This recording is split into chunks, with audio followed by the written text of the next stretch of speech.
I have light skin privilege, so I tend to travel through spaces a lot easier than a darker skinned people of color.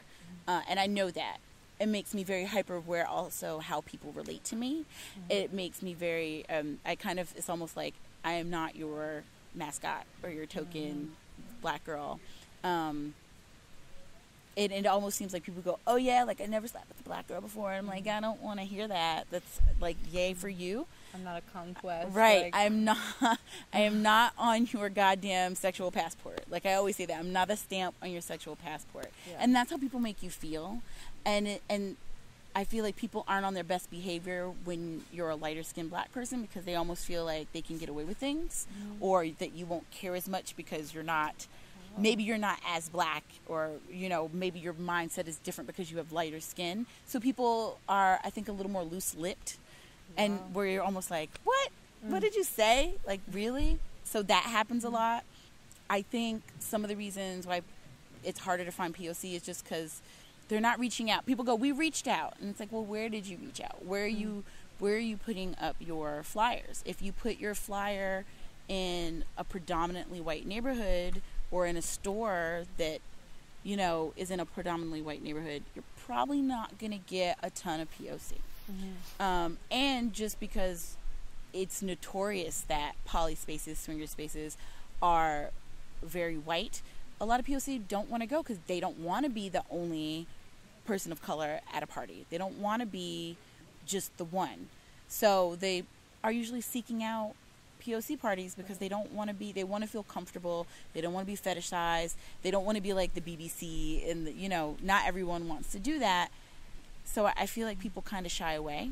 And it's like Aida was saying, just because you say the party's open to everybody doesn't mean that's true because you're not really doing much to make sure people feel welcome and like they can come into the space. Like saying it doesn't make it so. Right.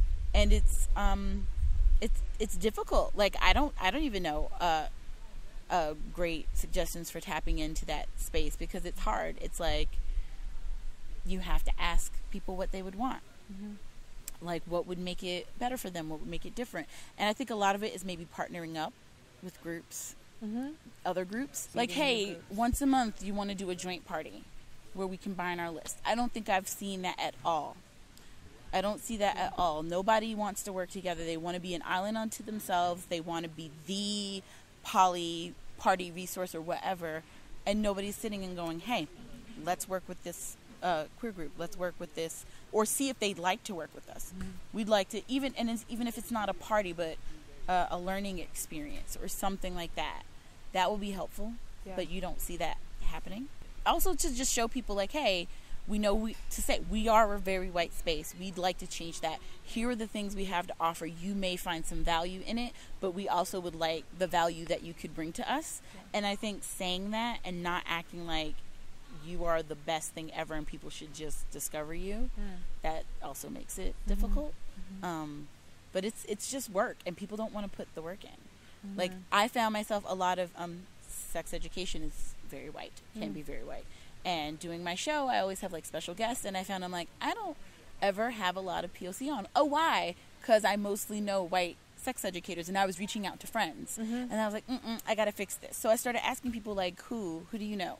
Who can I reach out to? Oh, okay. And when I would find like a person of color, like I've had some amazing people on, Erica Hart's one of my favorites. I'm like, who else? Give me two names of people that you think would like to do this and who would be like great at doing this. Yeah. And that's what you do. Because even as a black person, I'm still working in an environment that isn't dominated by POC. Yeah. So it's like, while I love everyone and people are really great, I still want to push up other voices that aren't getting heard. Yeah. And that's, even for me, it's been a challenge, but I'm willing to do the work to get that done. Yeah. Yeah.